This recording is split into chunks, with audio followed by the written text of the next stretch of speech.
और पुलिस वालों के तो चरण छूता हूं। कोई डर थोड़ी रहा हूं। दरअसल मैं तो पुलिस के चरण इसलिए छूता हूं कि इनके चरण इनके आचरणों से ज्यादा अच्छे हैं।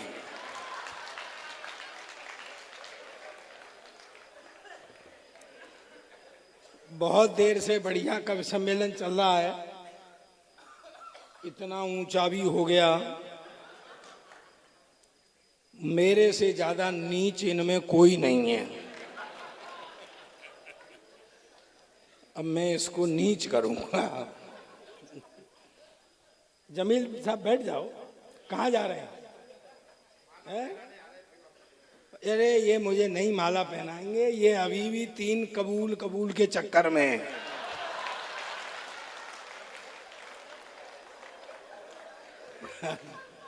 बैठे रहो, अब मेरा टाइम हो गया, ध्यान रखना। हाँ, और इनने मुझे टाइम पर नहीं बुलाया, मेरा टाइम निकल गया। मेरी कोई गारंटी नहीं है कि मैं क्या करूंगा।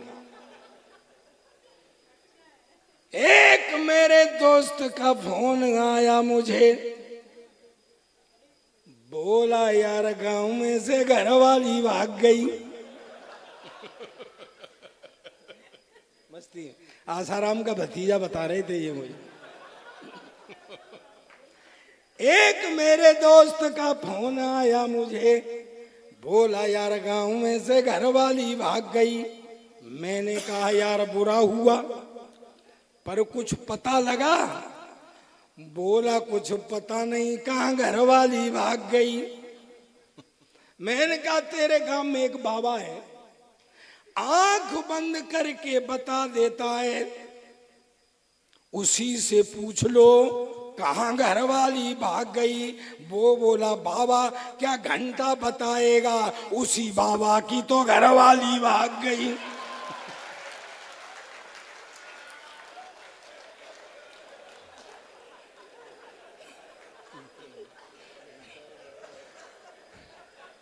ये कह रहा है, बैठ जा बेटा बैठ जा, दे। ओए तू इसको ऐसे मत कर। अच्छा एक बात बता, मैं रख ले, फोटो नहीं आएगा। तू सरदार का फोटो पहली बार ले रहा है क्या? तो काय के लिए उसे ऐसे ऐसे? बावड़े, सरदार का फोटो किसी साइड से ले ले, एक जैसा ही आता है।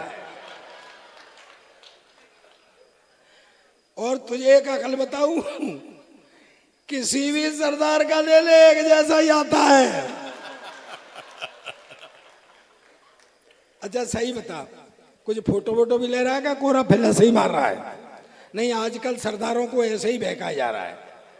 यार नहीं मानो तो देख लो, 10 साल तक कुर्सी पे बिठाए रखा, पर उसको एहसास नहीं होने दिया कि तू प्रधानमंत्री है। हाय हाय। मैं प्रणाम करता हूं। भदौरिया जी कहाँ हैं? गए? कहाँ हैं? जय हो।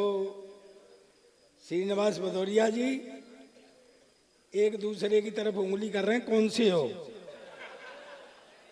है? नहीं, मुझे बड़े छोटे नहीं चाहिए, मुझे भदौरिया ही चाहिए। हाँ हाँ, नहीं नहीं, हाँ वो मुझे पता है कि बड़े भी भदौरिया ही होते हैं। और इनकी क्या चल रही, इनके पिताजी भदौरिया थे।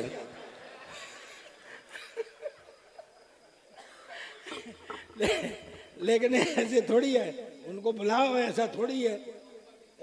लिफाफा उनके पास है कि तुम्हारे पास है? इनके पास है। तो तुमसे बड़ा भदौरिया कौन है इस देश में? हमारे लिए तो ये बहुत बहुत अच्छा लगा। लेकिन दोस्तों मेरा एक मन कर रहा है, मैं आपको बहुत हंसाऊंगा। दोस्तों एक बात बताऊं, मैं हंसता हंसाता रहता हूं, मुझसे गम की बात नहीं होती। मैं हंसता हंसाता रहता हूं, मुझसे गम की बात नहीं होती। हाँ, बात मजाक की करता हूं, लेकिन हर बात मजाक नहीं होती। आज जो शुरुआत हुई है, प्रारंभ हुआ है, वो क्या नाम है? राजकिशोर राजकिशोर राज क्या गीत सुनाया है, आत्मा तृप्त हो गई। मैं चाहता हूं पूरा सदन पीछे तक हाथ खड़े करके एक बार जोरदार तालियां बजाए। गीत वीत गाना मेरे बस का रोग है नहीं भाई, और सरदार गीत गा रहा हो तो ऐसा लगता है बिना लाइसेंस के ट्रक चला रहा है। एक बार शुरू हुआ तो रुकता ही नहीं। अच्छा, गीत वाले नापते भी बड़ी लंबी हैं। 100 साल पहले मुझे तुमसे प्यार था, आज भी कल भी। अपने बस का इतना लंबा रोग नहीं है भाई, यहाँ तो घंटे 2 घंटे में निपटा जो कुछ भी है।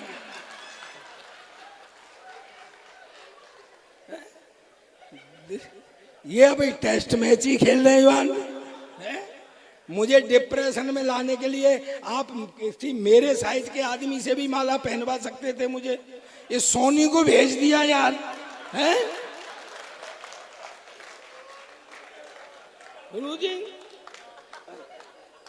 वो मैंने उससे कही थी लड़के से, वो हमारा दाढ़ी वाला, मैंने कही तू फोटो ले लेना। मैंने कही रे तेने सोनी जब मुझे माला पहना रहे फोटो ले रही है? बोले काहे का फोटो? अरे मैंने कहा अरे बोले मेरी हिम्मत है जो मैंने तुम्हारा फोटो ले लिया। मैं कही क्यों, ऐसी क्या बात है भाई, सबके फोटो लिए जा रहे हैं? बोले बात ये है सुनो, कि जब तुम्हारा चेहरा आता था तो सोनी का घुटना आता था, और जब सोनी का चेहरा आता था तो तेरा कुछ नहीं आता था। मेरी बगल में आके खड़ा हो गया, ऐसा लग रहा था 1:30 बज गया। लेकिन सोनी जी आपको बहुत बहुत धन्यवाद। मेरा तो हमेशा अपमान ही होता है, तुमने मेरा सम्मान कर दिया है। दोस्तों, व्यवस्था बिगड़ने लगती है तब सरदार को सौंपी जाती है, वरना कांग्रेस को अब सुधाई थी सरदार की। एक टिप्पणी करता हूं सदन के अंतर्गत, अगर सरदार शब्द को ही कुर्सी पर बिठाना था तो यह निर्णय 1947 में लिया गया होता और सरदार पटेल को कुर्सी पर बिठाया गया होता तो देश का ही नक्शा कुछ होता।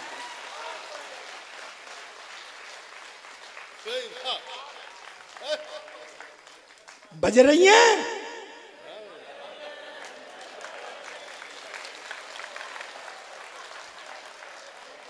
ले आओ माला।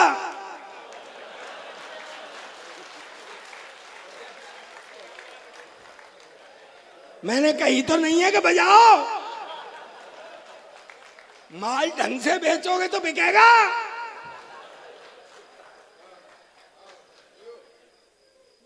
यार ये देश विचित्र है। किसी के मन में क्या है कुछ पता है क्या? क्यों भदौरिया जी किधर बैठे? प्रणाम है आपको। अपना बच्चा, पड़ोसी का बच्चा रो रहा हो तो सर में दर्द होता है, और अपना बच्चा रो रहा हो तो दिल में दर्द होता है। रुक जाओ, क्या बात है? अपनी बीवी रो रही हो तो सर में दर्द होता है,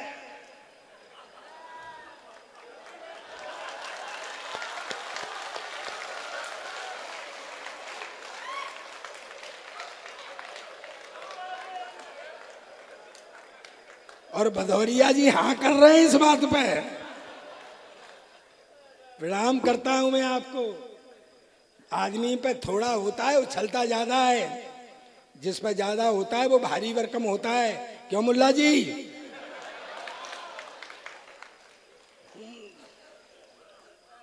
एक वो चीन है, चाइना, अभी बात कर रहे थे चाइना की। चाइना, उस पे एक बाउंड्री वॉल है, बाउंड्री वॉल। दुनिया में चाइना बॉल, चाइना बॉल, हंगामा काटे रहता है। हमको देखो भारतीयों को, कभी उछलते हैं क्या? हमारे पास अग्रवाल, खंडेलवाल और सबसे कलेसीवाल केजरीवाल। ठंड पड़ रही हो तो ओसवाल, ज्यादा ठंड हो तो जायसवाल।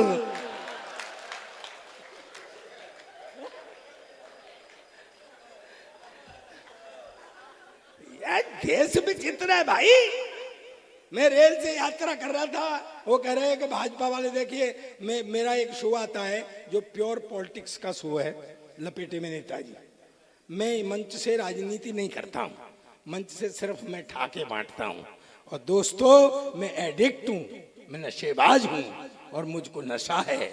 और मेरा नशा ये है कि मैं आपके होठों पर मुस्कुराहट देखना चाहता हूँ, आपके होठों पर हंसी देखना चाहता हूँ, ये मेरा नशा है। एक अंग्रेज आया, मुझसे बोला सरदार जी तुम्हारा देश बहुत गरीब। मैंने कहा पहली बात तो ये देश गरीब नहीं, और है तो साले तुझको क्या मतलब है। बोला नहीं नहीं। मैंने कहा बोला हिंदुस्तान की इतनी हिमायत करते हो, हिंदुस्तान के बारे में क्या जानते हो। मैंने कहा मेरा देश है हिंदुस्तान, मेरा वतन है हिंदुस्तान, मैं नहीं जानूंगा तो तू जानेगा क्या। बोले बताओ तुम्हारा राष्ट्रीय पक्षी। मैंने कहा मोर। बोले राष्ट्रीय पशु। मैंने कहा शेर। बोले राष्ट्रीय झंडा। मैंने कहा तिरंगा। बोले फंस गए ना, 3 रंग होते हैं, ऊपर सैफरन कलर केसरिया हिंदू का, सफेद क्रिश्चियन का, हरा मुसलमान का, तुम तो सिख है, तुम्हारा झंडे में क्या है। और मैं क्या बेवकूफ अंग्रेज, तुझे कौन समझाए, ये जो झंडे में डंडा है ये साले तेरे बाप का है क्या। प्यार मोहब्बत की बातें करते हैं, अब क्या रह गया प्यार मोहब्बत में श्रीमान जी, घोटम घोट। मुझे 2 पंक्तियां याद आ रही हैं। बाल गायब हो गए, सर खुजाने से गया। बाल गायब हो गए, सर खुजाने से गया, सिर्फ झालर रह गई है सामयाने से गया।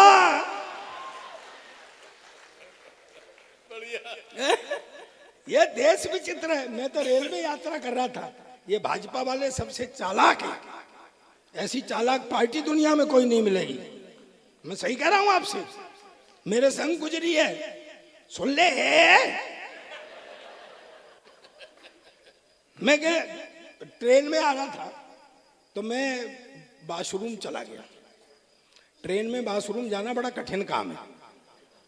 मैं चला गया। अच्छा, ट्रेन के बाथरूम में जाते ही आदमी कुछ न कुछ पढ़ने की सोचता है, लिखा होता है ना।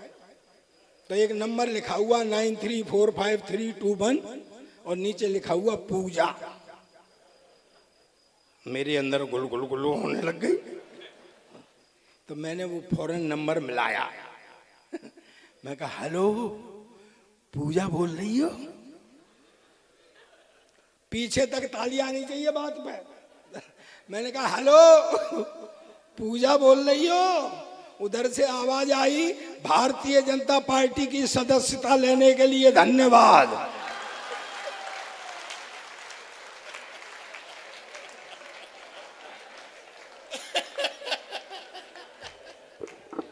ये ऐसे मेंबर बना लेते हैं।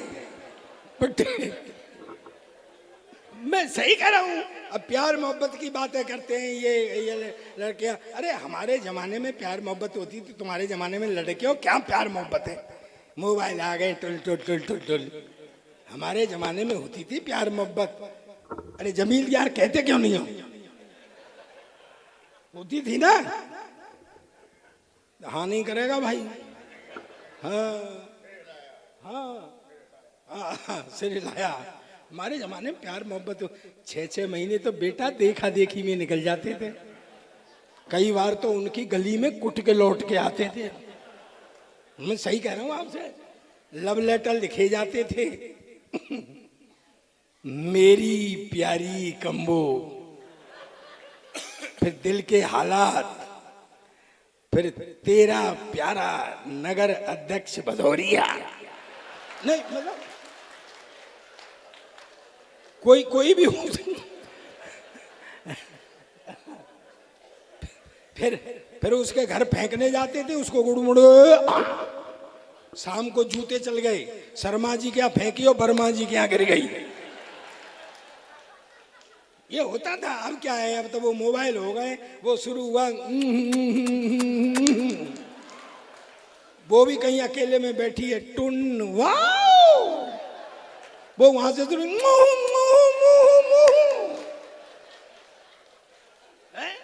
अरे पैकेज खुलते थे भैया, मुल्ला जी कहते क्यों नहीं हो, पैकेज मिलता था, स्वागरात को खोलते थे, क्या निकला, मैंने घूंघट उठाया, हेडलाइट का एक बल्ब फ्यूज, निभा रहा हूं। 3 दिन बाद मुझसे बोली चल मुझे बाजार लेके परचेज करा के ला। मैं उसे बाजार में ले गया, चलते चलते बोली क्यों जी ये एक साइड का बाजार क्यों बंद है। मैंने कहा चिंता मत करे, जब उधर से लौट के आएंगे तो इधर का खुल जाएगा। इधर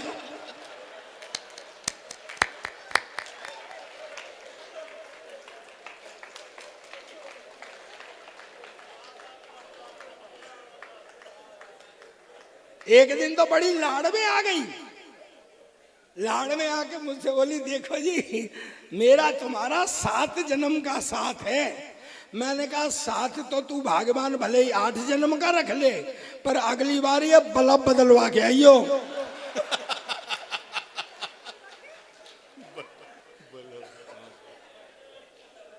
ये देश में मेरे शादी वाले आए देख के चले जाएं, शादी वाले आए देख के चले जाएं। मैंने कहा यार कोई फॉल्ट है, मैंने घर वालों से कहा मैं लड़की देखूंगा, बोले तू क्या देखेगा, हमने देख ली, मैं वापट्ठे वो मेरी रही है देख तुमने नहीं। मुझे दिखाने ले गए, सीन बना, ऐसे वो लड़की खड़ी, ऐसे मैं खड़ा, ऐसे वो होने वाले ससुर जी खड़े जो बाद में नहीं हुए, पंगा पड़ गया था ना, तो वो हमें छोड़ के चले गए कि लड़का लड़की थोड़ी देर बात कर लेंगे। आधा घंटे तक पिन ड्रॉप साइलेंस रहा, ना मैं बोला। फिर आखिर में मैंने ही हिम्मत की, मैं कहा बहन जी कितने भाई बहन हो।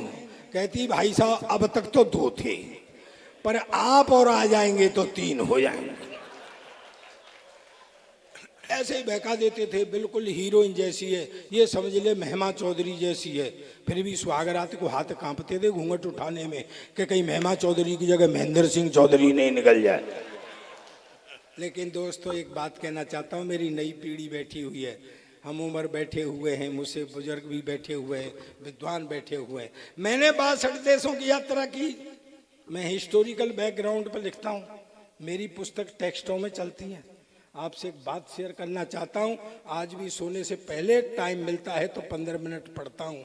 पीछे तक तालियों से रिसीव करना मेरी बात को, कि जितनी उत्तम वैवाहिक संस्था अपने हिंदुस्तान की है, ऐसी न किसी देश की है न किसी समाज की। भाई वाह प्रताप वाह। वो अंग्रेज छूट गया यार मेरे हाथ से, नहीं जान मत दो भाई। हाँ वो दरअसल क्या अंग्रेजों ने हमारे यहाँ राज किया है, वो अभी भी फिर ठाके लगाते हैं। अंग्रेजों ने हमारे यहाँ राज किया है, अभी भी वो कल मुल्ला जी मुझसे कह रहे थे, मुल्ला जी बताऊं सही में, मुझसे कह रहे थे कल मेरी नमाज छूट गई। मैं क्यों, कि नमाज से पहले उनने कहा मौलवी जी ने कि अपने अपने मोबाइल बंद कर लो। मेरा घर पे रह गया था,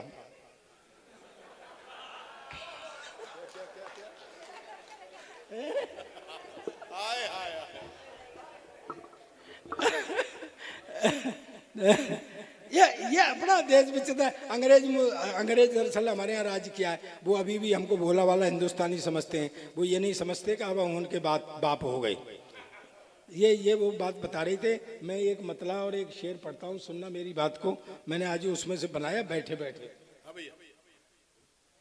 ये प्यार मोहब्बत की बातें करते हैं भदौरिया जी, प्यार मोहब्बत अपने दिल में भी है पर कलेश है। वो खबर नवीस मोहब्बत की अखबार से गाली देती है। वो भैया ओ भाई, तेरे जैसा एक हमारे पास है, तेरे जैसा एक पतलू है हमारे पास। ओ भाई तू भाई। अरे पीछे से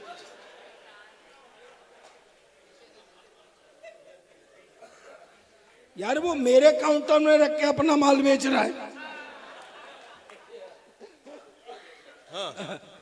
ठीक है, पी लो पी लो। वो खबर नवीस, वो खबर नवीस मोहब्बत की। देखो मेरा प्रयोग देख लेना, ये धरती जो है ना कविता की है, मेरा प्रयोग देख लेना, पीछे तक ताली मुझे बताना। सुनना सर, वो खबर नवीस मोहब्बत की अखबार से गाली देती है, और जब उसके मन की कहता हूं तो प्यार से गाली देती है। वाह।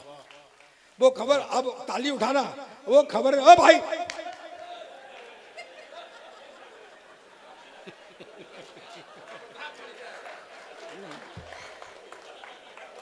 जो कुछ करना है यहीं कर। बस तालियां बजाओ एक बार। वो खबर नवीस मोहब्बत की अखबार से गाली देती है, और जब उसके मन की कहता हूं तो प्यार से गाली देती है। आई लव यू हिम्मत करके कहने को तो कह भी दूं, आई लव यू हिम्मत करके कहने को तो कह भी दूं, लेकिन वो वंदे भारत की रफ्तार से गाली देती है। हाय हाय, बढ़िया है बाबा बाबा, वाह वाह। तो अंग्रेज, वो एक फल वाला खड़ा हुआ था, अंग्रेज उससे बोला व्हाट इज दिस, ये क्या है? उनने सोचा ये लेगा, बोले सर ये बनाना है, बनाना केला। तुम्हारे देश में इतना बड़ा केला, हमारे देश में इतना बड़ा केला। फल वाले ने मेरी तरफ देखा, मैंने कहा भाई विज्ञान का जमाना है, हो सकता है कोई वैरायटी आ गई हो। उसने फिर इशारा किया, व्हाट इज दिस, ये क्या है? बोले सर ये एप्पल है, एप्पल सेब। बोले व्हाट, तुम्हारे देश में इतना बड़ा सेब, हमारे देश में इतना बड़ा। मेरी भी देशभक्ति जागी है। मैंने उठा के तरबूज कंधे पे, बोला ये क्या है? मैं कहा हमारे यहाँ का अंगूर है। अब बता साले तेरे यहाँ कितना बड़ा अंगूर। जमील भाई उतार लूं? नहीं सुनते हैं, लिफाफा यहीं फंसा है। कहेंगे 2 सेकंड पहले उतार लिया, पैसे काट लो। बॉस एक बात बताना चाहता हूं, देश के बड़े व्यंग्यकार हैं हमारे तेज भाई। ऐसे व्यंग लिखना आसान नहीं है। अभी आपने सुना और सराहा। एक व्यंग पढ़ता हूं, व्यवस्था पर व्यंग पढ़ता हूं। मैंने बताया ना मैं राजनीति यहां से नहीं पढ़ता मंच से, क्योंकि प्योर शो आता है एक राजनीति का, मैं अपनी भड़ास वहीं निकाल लेता हूं। हैं?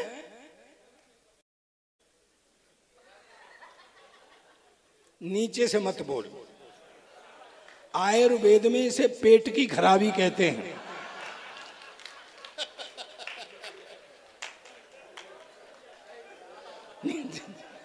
देख मेरा टाइम निकल गया, मेरी कोई जिम्मेदारी नहीं है अब।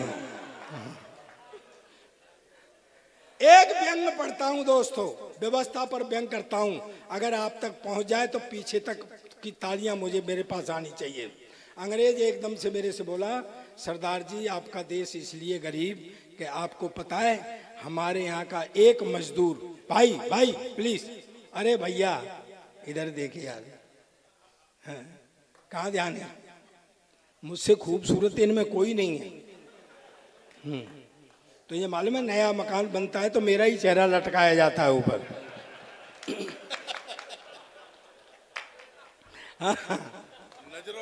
नजरोटा। अंग्रेज एकदम से मुझसे बोला, सरदार जी तुम्हारा देश गरीब इसलिए कि तुमको पता है हमारे यहाँ का एक मजदूर महीने में $5000 कमाता है, यानी तुम्हारे यहाँ का लगभग 4 लाख रुपया। मैंने कहा $5000 कमाता है, फिर बोला $4000 खर्च कर देता है। मैंने कहा भाई एक मजदूर $5000 कमाता है, $4000 खर्च कर देता है, काहे पे कर देता है? बोला हमारा सरकार ये नहीं पूछता है। तो मैं कहा ये कौन सी बड़ी बात है? अब सावधान रहना, मुझे बताना बात पहुंच गई क्या। मैं कहा ये कौन सी बड़ी बात है? मेरे यहाँ का एक MLA MP 10,000 रुपये तनख्वाह पाता है और महीने में 1 करोड़ खर्च करता है। तालियां कम रह गई, तालियां अब उठाना। अंग्रेज एकदम से उचट गया, बोले व्हाट, 10,000 रुपये तनख्वाह, 1 करोड़ खर्च करता, कहाँ से लाता? मैंने कहा हमारी भी सरकार नहीं पूछती है।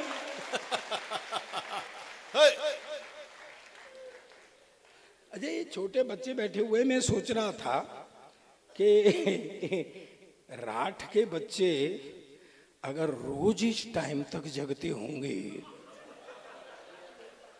आप गलत समझ रहे हैं भाई साहब। मेरा मतलब है सुबह स्कूल जाने में परेशान करते हो। बच्चा एक मेरे पास भी है, पिछले 5 साल से एक ही क्लास में पढ़ रहा है। कल परसों मैंने बुला के कही, मैं बेटा कुछ पढ़ा लिखा कर। कहता पापा जब सारे पढ़े लिखे जाएंगे तो कोई सरदार भी रहेगा।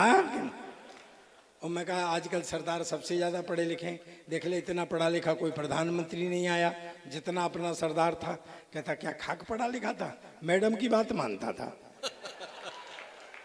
मैं मैडम की बात तो ये सारे ही सरदार मानते हैं, घर में किसी की नहीं चलती है। मैंने कहा बेटा कुछ भाइयों में उठने बैठने काबिल कर, कुछ ऐसा करे जिससे मेरा सिर ऊंचा हो। पता है रात के 12 बजे 2 तकिए लेके मेरे सिर के नीचे देने लग गया। मैं कहा साढ़े तू क्या कर रहा है? कहता तू ही तो कर रहा था कि मेरा सिर ऊंचा कर। मैं कहा बेटा ऐसे नहीं, पढ़ाई लिखाई में कुछ ऐसा कर जिससे मेरा सिर ऊंचा हो। सुबह तड़के आ गया, बोले पापा आज मेरे स्कूल में एनसीसी वाले अफसर ने आना है लड़का सेलेक्ट करने के लिए, भाई कुछ जनरल नॉलेज के बारे में बता दे।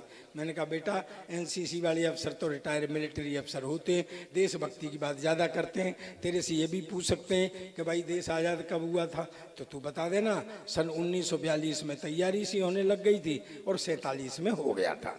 और ज़्यादा से ज़्यादा तेरे से ये पूछ सकते हैं कि भाई इसमें योगदान किसका किसका था, तो तू बता देना। वैसे सारी पब्लिक का ही योगदान था, पर नेहरू, गांधी, चंद्रशेखर, भगत सिंह जैसे लोगों का सबसे ज़्यादा था। पर भाई जी वो तो बेड़ा गर्क करे आए। दरअसल उस अफसर ने उससे सवाल ही कुछ और पूछ लिया। नो कि बेटे तेरा जन्म कब हुआ था? कहता जी सन 1942 में तो तैयारी सी और 47 में हो गया था। कहता जी अब आप मुझसे ये पूछोगे कि इसमें योगदान किसका किसका, तो वैसे तो सारी पब्लिक का योगदान था। नेहरू एक कांग्रेसी नेताओं का सबसे ज्यादा था। और मैं फिटे मुंह तेरे, तू जिनकी बात करता है, मैं पता है भगत सिंह जी जब तेरी उम्र के थे क्लास के मॉनिटर बन गए थे। कहता पापा मेरी उम्र के क्लास के मॉनिटर बन गए थे, जब तेरी उम्र के थे ना तो फांसी पर चढ़ गए थे। हमेशा उल्टी पुल्टी बात करता है। मैं बच्चे को सुला देता हूँ, कितने टाइम तक मुझे पढ़ना है मुझे बता देना। टाइम मेरा वैसे हो गया टाइम, तो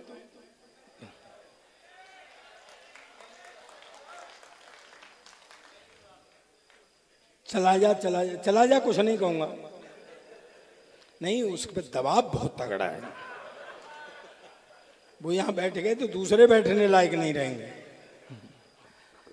सर अपना क्या है, देश विचित्र है। चलिए अच्छा कभी आपने सोचा है कि जितने चुटकुले हैं सब सरदारों पर सुनाए जाते हैं? कभी आपने सोचा क्यों? मैं बताता हूँ। इसके 2 कारण हैं। पहली बात तो यह है कि हमारी आइडेंटिटी है। भाई कोई आके कहे कि एक आदमी था तो क्या फिगर बनेगी, लेकिन जैसे ही कहता है एक सरदार था तो एक फिगर बनती है। और दूसरी बात यह है दोस्तों, मुझे अब आपकी ताली चाहिए पीछे तक। दूसरी बात यह है कि जहाँ भोलापन और बहादुरी दोनों चीजें इकट्ठी हो जाती हैं वहाँ मस्ती अपने आप उत्पन्न हो जाती है। भाई बढ़िया बात। इसका एक उदाहरण बताता हूँ।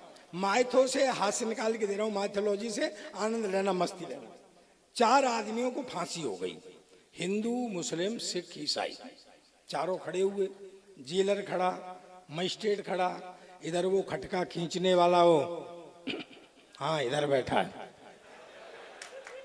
जोर से चला है। सबसे पहले उन्होंने ईसाई को खड़ा किया। देखो आई के ऊंचा करना, मस्ती लेना, बहुत बढ़िया बात। मैं तो से हाथ निकाल के दे रहा हूं आपको। सबसे पहले उन्होंने ईसाई को खड़ा किया। उन्होंने अपनी आखिरी इच्छा बताओ, अपने इष्ट को मनाओ। उसने वो बाइबल मंगाई और वो गॉड से मी एंड ऑल वो किया। जैसे ही फांसी के फंदे का खटका दबाया तो फंदा गले तक आया, रुक गया। बोले भाई इसकी तो सुन ली गॉड ने, बच गया, उतारो। फिर मुस्लिम भाई को खड़ा किया, उन्होंने भी कुरान शरीफ मंगाई, अल्लाह ताला को मनाया। जैसे ही खटका दबाया फंदा फिर गले तक आया, रुक गया। बोले भाई इसकी भी सुन ली अल्लाह ताला ने, बच गया, उतारो।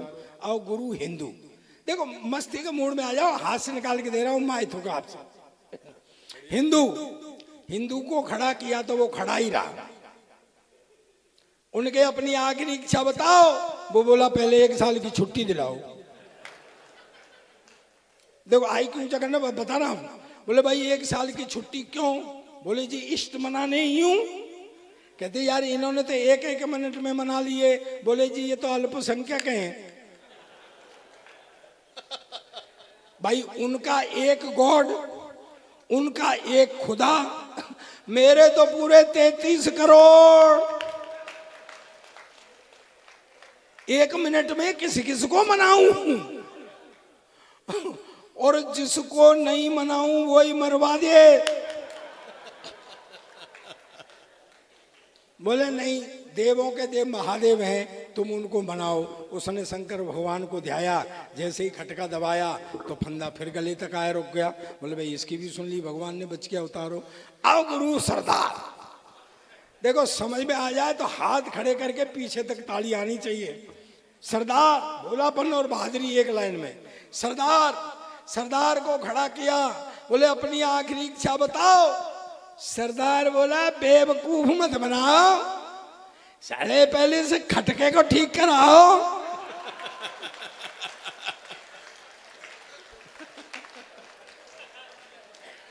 और इन तीनों को फिर से लाइन में लगाओ। अब हाथ खड़े करो और जोरदार तालियां बजाओ।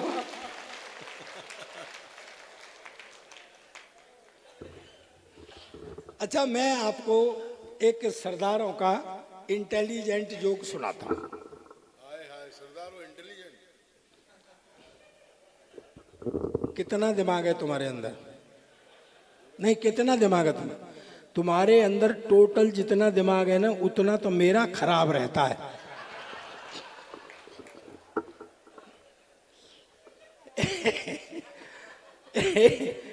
यार खामखा छेड़ते हैं यार बीच में यार। तो मैं आपको एक सरदारों का, एक सरदार जी को शेयर में घाटा हो गया। हालांकि साला ये भी एक जोक ही है। सरदार जी को शेयर में घाटा हो गया। घाटा कैसे पूरा हो? गलत काम कुछ कर नहीं सकते। दोस्तों एक बात कहना चाहता हूं, देखा हो तो हाथ उठा के बताना, और नहीं देखा हो तो ईमानदारी से पीछे तक ताली बजा के मुझे बताना। आज तक किसी सरदार को आपने भीख मांगते हुए नहीं देखा होगा।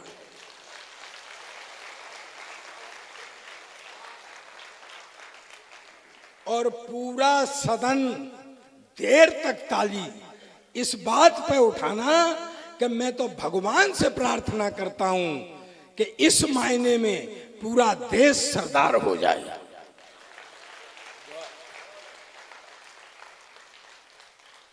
अब सरदार जी बैठे हुए ऐसे बड़ा मैदान, सोच रहे घाटा कैसे पूरा हो। एक बच्चा घूम रहा, सरदार जी के दिमाग में स्कीम आ गई। बोले गुरु इसका करते किडनैप, इसके बाप से मंगाते पैसा, अपना घाटा पूरा। बढ़िया ये। बोले यहाँ आओ बच्चे। बोले हाँ अंकल जी। बोले हमने तुम्हारा किडनैप कर लिया है। बोले अच्छा अंकल जी, कहाँ बैठ जाऊं? बोले यहाँ बैठो। सरदार जी ने पेन निकाला, कागज निकाला। श्रीमान जी, हमने आपके बेटे का किडनैप कर लिया है, 5 लाख रुपए भेजने की व्यवस्था करें, तब आपका बेटा छोड़ा जाएगा। दस्तखत एक सरदार। और वो चिट्ठी फोल्ड करके उसी बच्चे को पकड़ा दी कि ले अपने पापा को दे देना। लेकिन पैसे आए, वही बच्चा लेके आया। सरदार जी ने गिने 5 लाख। बोले पापा ने चिट्ठी दी है। चिट्ठी खोल के पढ़ी, श्रीमान जी आपने हमारे बेटे का अपहरण किया, ये अच्छी बात नहीं है। आपने 5 लाख रुपए फिरौती के मांगे थे, हम भेज रहे हैं। अब शर्त के अनुसार हमारे बेटे को छोड़ दिया जाए। दस्तखत दूसरा सरदार। लेकिन दोस्तों इसमें एक मैसेज है, पूरी आपकी कमेटी के लिए मैसेज है। मैं तो कहता हूँ राठ के लिए क्या, पूरे हिंदुस्तान के लिए मैसेज है। और तालियों से रिसीव करना इस मैसेज को कि दूसरे सरदार को ये पता लग गया पहला सरदार संकट में है, भाई के पास मदद पहुंचनी चाहिए, बहाना चाहे कुछ भी। भाई बढ़िया बात। ये देश विचित्र है, मैं सही कह रहा हूं आपसे। मैं मुझे लाफ्टर चैंपियन रहा हूं, मैं शायद आप जानते होंगे। मैं तो हर दूसरी साल यहाँ आता हूं। मैं सबसे तुम तो करे भी कितने दिन बाद आए हो? 17 साल। और तुम आए हो, मैं तो हर दूसरी साल आता हूं। जमील भाई से अपनी सेटिंग है? जमील भाई से अपनी सेटिंग है। वो कहाँ गए यार? वो थे ना, भदौरिया जी। राकेश मिश्रा जी गए हैं? मैं सर प्रणाम करता हूं आपको। वो अंग्रेज बोला हिंदुस्तान घूमेंगे, तो गाइड ने कहा घुमा देंगे। तो उनकी चलो, तो पहले पंजाब में चलना था, फिर दक्षिण तक जाना था। बोले 3 आदमियों से सावधान रहना। गाइड बोला अंग्रेज से। बोले किससे? बोले एक तो सरदार से, पंजाब में चलेंगे, सरदार से। हरियाणा में आएंगे एक जाट से, और तीसरे बोले मिश्रा से। और राकेश मिश्रा हो तो और ज्यादा। उन्होंने चलो, चले गए। पंजाब में पहुंचे, सामने से एक सरदार जी आ रहे थे। तो वो गाइड अंग्रेज से बोला पूछ 12 बज गए क्या? अंग्रेज बोला अभी तो 9 बज रहे हैं। अरे बोले तू पूछना है। आ गया अंग्रेज बातों में। बोला 12 बज गए क्या? जो सरदार घूमा, डाल डाल के मारा, पटक पटक के मारा, और 9 बजे से मारा और 12 बजे तक मारा। के साले अब बजे ही 12। वो कूट के चला गया। बोले ये कौन था? बोले ये सरदार था। बोले ये खतरनाक था। आगे हरियाणा में एक चौधरी जाट चला रहा सामने से। तो उसने कहा, गाइड ने अंग्रेज से मूंछ पे ताप दे, मूंछ पे ताप। अंग्रेज को मूंछ फूंछ तो थी नहीं, वो ऐसे ऐसे करने लग गया। चौधरी बोला अच्छा खेत है नहीं और हल चला रहा है। उन्हें दो धोबी पाट इधर से, अंग्रेज की इंद्रियां शिथिल हो गई। वो कूट के चला गया। बोले ये कौन था? बोले ये जाट था। तो उसने कहा भैया, पीछे तक तालियां आनी चाहिए। बोले उसने कहा भैया एक बात बता, पहले वाला तो सरदार था, दूसरे वाला जाट था, मैं मिश्रा को कैसे पहचानूंगा? वो बोला इतनी देर से तुझे पिटवा कौन रहा है?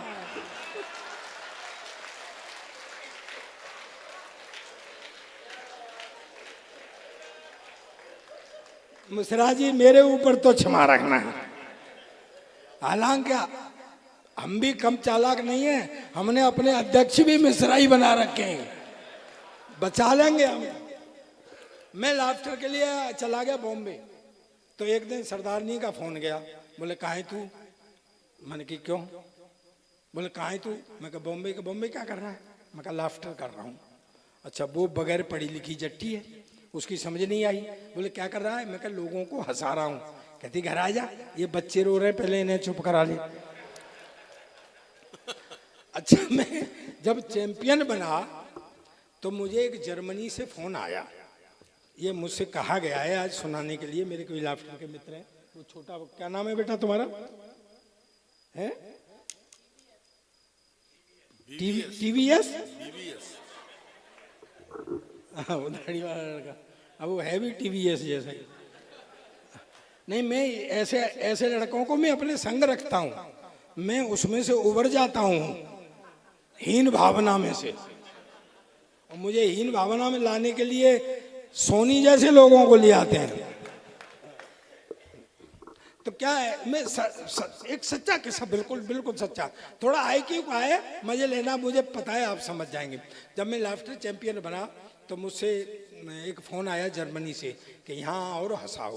मैंने कहा यार मेरे को जर्मन तो आती नहीं है, मैं कैसे हंसाऊंगा? तो वो हमारा सुरेंद्र है, एक सुरेंद्र, तबड़ तबड़ तबड़ तबड़े वाला, कौन कौन जानता है? अबे मर गए। सुरेंद्र की तो मुझसे भी ज्यादा TRP है। तो वो जाके आया था वहां जर्मनी। मैंने कहा सुरेंद्र जर्मन? बोले कुछ नहीं पाजी, थोड़ा सा लंबा कर दो, जर्मन हो जाती है। मैंने कहा कैसे? कि जैसे मैं कहूँ पाजी तुहाडा की हाल है, मैं कहा जर्मन, कहता पाजी तुम्हारा की हाल है। मैं कहा हो गई जर्मन? सर मैं इसी के भरोसे जर्मनी चला गया। मैं वहां उतरा, सामने एक रेस्टोरेंट था, मैं कुछ खा लूंगा और जर्मन भी टेस्ट हो जाएगी। मेरे पास बैरा आया, मैं कहा मेरे लिए एक गिलास पानी ला। वो पानी ले आया। अबे मैं कहा गुरु जर्मन तो चल गई। मैं कहा मेरे लिए एक पिज्जा ला। वो पिज्जा ले आया। मैं कहा गुरु यही है जर्मन। मैं बैठ करके खाने लगा तो वो ऐसे खड़ा हुआ था काउंटर के पास, वहीं से मेरी तरफ देख के बोला सरदार जी आपको और क्या चाहिए। साला मुझे कुछ शक हुआ। मैं कहा तू इधर आ। मैं तू कहाँ का रहने वाला है? कहता मैं बठिंडे का रहने।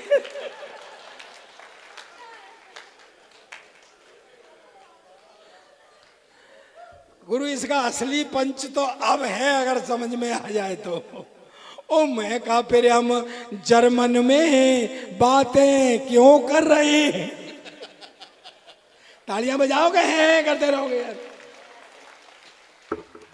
दरअसल क्या है, मेरे संग पंगे लगे रहते हैं। अब वो अंग्रेजों के और हमारे में एक्चुअल संस्कारों में अंतर है। अंग्रेज जब गा रहे हों तो ऐसा लगता है रो रहे हैं, और हम तो जब रो भी रहे होते हैं ना तो ऐसा लगता है गा रहे हैं। आप कभी अंग्रेजी सीडी लाना, फसाना गाने की, या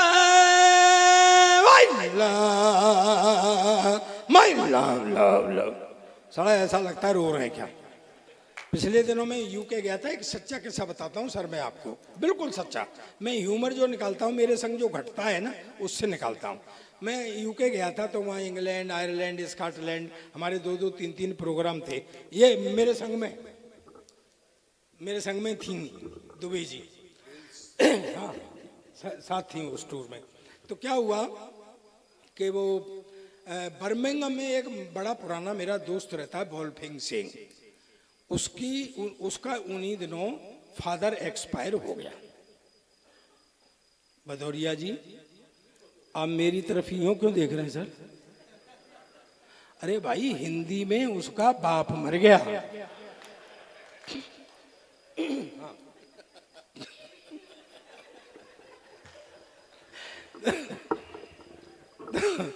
मैंने कहा यार अच्छा दोस्तों एक बात है, ये हमारे संस्कार है। कहीं गली मोहल्ले में, मिलने वाले में, रिश्तेदारी में, कहीं पहचान में अगर कोई गमी हो जाती है तो हम अफसोस जाहिर करने जाते हैं ना। क्या कहते हैं, कहीं बैठना कहते हैं, कहीं कुछ फिरना कहते हैं, कहीं जो जाते हैं ना हम अफसोस जाहिर करने। तो मैंने कहा यार मैं इंडिया में होता आता नहीं, यहाँ आया हुआ हूँ, अफसोस जाहिर कर आता हूँ। सरदारनी मेरे संग में थी, बोले जी मैं भी चलूँ? मैं कहा चल। हम चले गए। वोल्फिंग सिंह जिसका फादर एक्सपायर हुआ था, बाप मरा था, वो खड़ा हुआ। अंग्रेज आ रहे, अपने तरीके से अफसोस जाहिर कर रहे, I am very sorry your father expired. चला गया। दूसरा, your father has dead, I am very sorry. अच्छा मैं खड़ा खड़ा सोच रहा, मैं कहा भाई ये सॉरी क्यों बोल रहे हैं, इसका बाप इन्होंने मारा है क्या? भैया सरदारनी शुरू हो गई। अरे तू कहाँ चला गया रे मेरे पप्पू के पापा के दोस्त के बापू।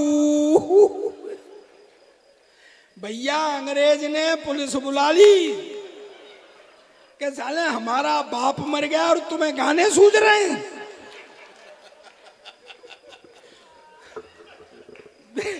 सर मेरे संग पंगे ही लगे रहते हैं, ये हकीकत है। चलिए देखिए एक बात बताऊं, मेरी दोनों बहनें नाराज मत होना, ये पूरी दुनिया भगवान ने बनाई आराम किया, फिर ये नदी नाले पेड़ पौधे सब सामान बनाया, फिर आराम किया। फिर भगवान ने आदमी बनाया, फिर आराम किया, फिर भगवान ने औरत बनाई। न तब से साले आदमी ने आराम किया न भगवान ने आराम, लगे हुए हैं। समापन करता हूं है? हाँ भैया। एक 4 पंक्तियां पढ़ता हूं। अगर आपको भाई भाई बेटा बैठ जा, बैठ जा बेटा। तेरा ब्याह हो गया? नहीं तो फिर घर जाके क्या करेगा? बैठ, सुन ले, थोड़ी देर हंस ले। शादी के बाद ये मौका नहीं मिलता है। तो क्या है, मैं 4 पंक्तियां पढ़ता हूं। अगर आपको लगे कि सरदार इस समय सही मांग रहा है तो पीछे तक मुझे तालियों से बताना कि वफा ईमान की बातें किताबों में ही मिलती हैं। वफा ईमान की बातें किताबों में ही मिलती हैं। भरोसा रोज मिलता है, भरोसा रोज डसता है। वफा ईमान की, आपको लगे कि सरदार सही मांग रहा है तो पीछे तक तालियों का समर्थन। वफा ईमान की बातें किताबों में ही मिलती हैं। भरोसा रोज मिलता है, भरोसा रोज डसता है। जमीन वो अन्न पैदा कर, वफा जो खून में बोले। भगत सिंह जैसे बेटों को वतन अब भी तरसता है। भगत सिंह जैसे बेटों को वतन अब भी एक बात कहना चाहता हूँ। यहाँ पे बात हुई, भगवान राम की बात हुई, ये हमारा रामलीला का मंच है, मंदिर की बात हुई। मैं आपसे एक बात कहना चाहता हूँ। हम एक बात जानते हैं, पीछे तक जानते होंगे कि उस विवादित ढांचे को गिराने से पहले वहाँ पर कोठारी बंधु शहीद हुए थे। लेकिन सर वो पहले नहीं थे। मैं बताता हूँ आप, इतिहास मैंने बताया ना, मैं इतिहास लिखता हूँ, मैं इतिहास पढ़ता हूँ। मैं कोई भी अप्रमाणित बात नहीं करता हूँ, काल्पनिक नहीं करता हूँ। सन 1818 बाबा फकीर सिंह, आपने देखा होगा हमारे गुरुद्वारों में, आपने देखा होगा कुछ केसधारी जो बड़ी पगड़ियाँ पहन करके यहाँ पर धारते हैं कलंगी, और आपने देखा होगा नीले वस्त्र पहनते हैं। वो हमारे निहंग होते हैं, वो आजीवन कुंवारे रहते हैं, सेवा करते हैं पंथ। बाबा फकीर सिंह निहंग, उनके नेतृत्व में सन 1818 जब अंग्रेजों का भी शासन था और मुगलों का भी शासन था, यहाँ पर सन 1818 में उस ढांचे को संघर्ष करते हुए अपने कब्जे में ले लिया था और उस पर गुरमुखी में लिख दिया था, जय श्री राम।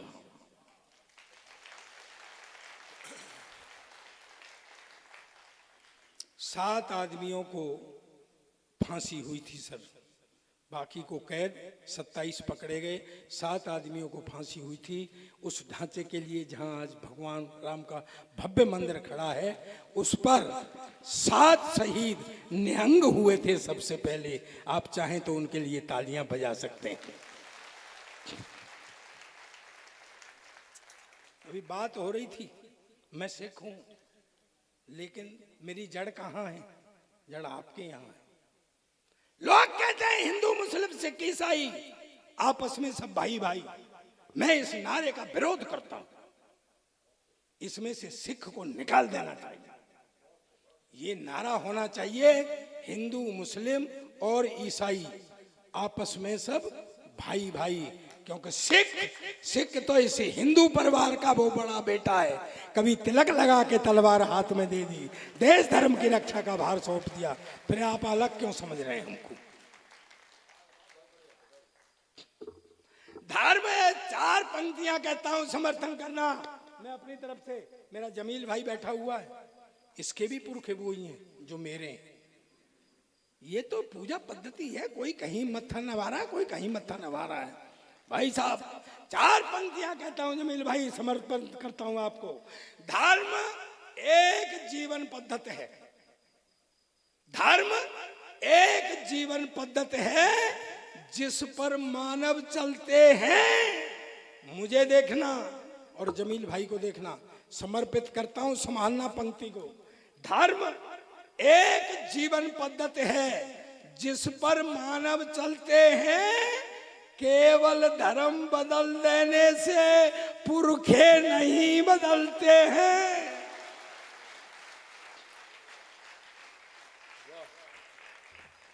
तो जितना राम सिख का पुरखा उतना ही राम तुम्हारा है। जितना राम सिख का पुरखा उतना ही राम तुम्हारा है। एक साथ सब मिलकर बोलो, हिंदुस्तान हिंदुस्तान। ये पूरी दुनिया भगवान ने बना ली। सोचा आदमियों को नाम और ये जीवों को नाम और काम बांटा जाए। भगवान इधर खड़े, जीवों की लाइन इधर लग रही। पहले जीव को बुलाया, सुन भाई। बोला है जी। भगवान बोले ढीला ही है यार, जा तेरा नाम आज से गधा। धरती पर जा, रूखा सूखा खाना, मुंह लटकाए रहना, 24 घंटे काम करना, शिकायत नहीं करना। तेरी उम्र 50 साल।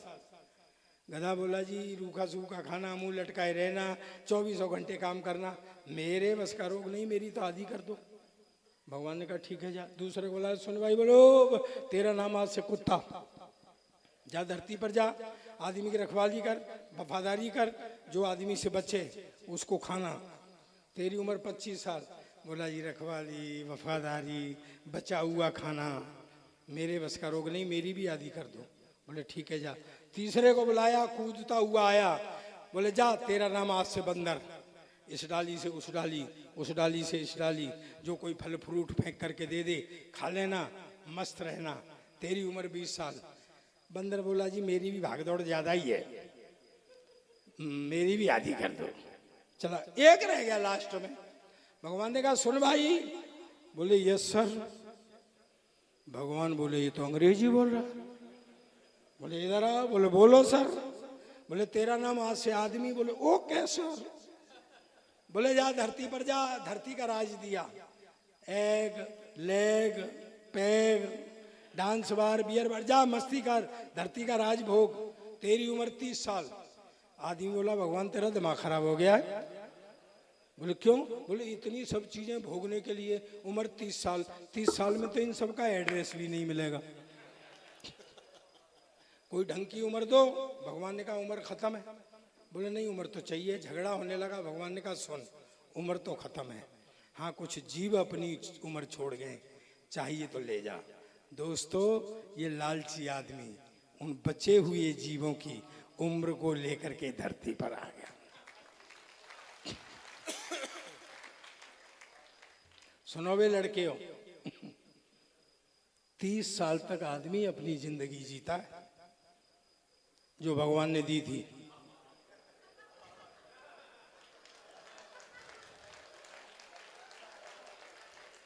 फिर उसकी शादी हो जाती है। फिर साला रात दिन गधे की तरह लगा रहे। बाहर वैसे नहीं बोलता, घर में भी नहीं बोलने देती। जो रूखा सूखा बना के देती है खाता है, तब वो गधे की जिंदगी जीता है। फिर बच्चे हो जाते हैं, उनकी सेवा शुश्रूषा पढ़ाई लिखाई, जो बच्चों से बचता है उसे खाता है, जो बच्चों से बचता है उसे पहनता है। तब वफादारी की यानी कुत्ते वाली जिंदगी जीता है। दोस्तों आदमी फिर बूढ़ा हो जाता है, रिटायर, तो कभी बड़े बेटे के यहाँ कभी छोटे बेटे के यहाँ कोई खाना दे जाता है तो खा लेता है, नहीं बैठा रहता है। मुझे हर साल यहाँ आकर के बहुत अच्छा लगता है जब भी मैं आता हूँ। राठ मेरे लिए वो जगह है कि जब मैं पहली बार आया था, जमील भाई आपको याद होगा, तब मुझे मेरे पड़ोसी तक नहीं जानते थे। मैं सच कह रहा हूँ आपसे, जब मैं पहली बार आया था। और उसके बाद मैं लाफ्टर में चला गया, पूरी दुनिया मुझे जान गई। तो मेरे लिए मैं प्रणाम करता हूँ इस सरजमीन को, आपके प्यार को। और मैं हर दूसरी साल आता हूँ। मुझे तालियों से विदा करना, अब तक की इतनी तालियां न बजी हों, उन तालियों से मुझे विदा करना कि यह आदमी की जिंदगी नसीहतों की गीता है। यह आदमी की जिंदगी नसीहतों की गीता है। वो एक ही जन्म में गधा, कुत्ता, बंदर और आदमी की जिंदगी जीता है, वो एक ही। बहुत बहुत धन्यवाद, बहुत बहुत आभार।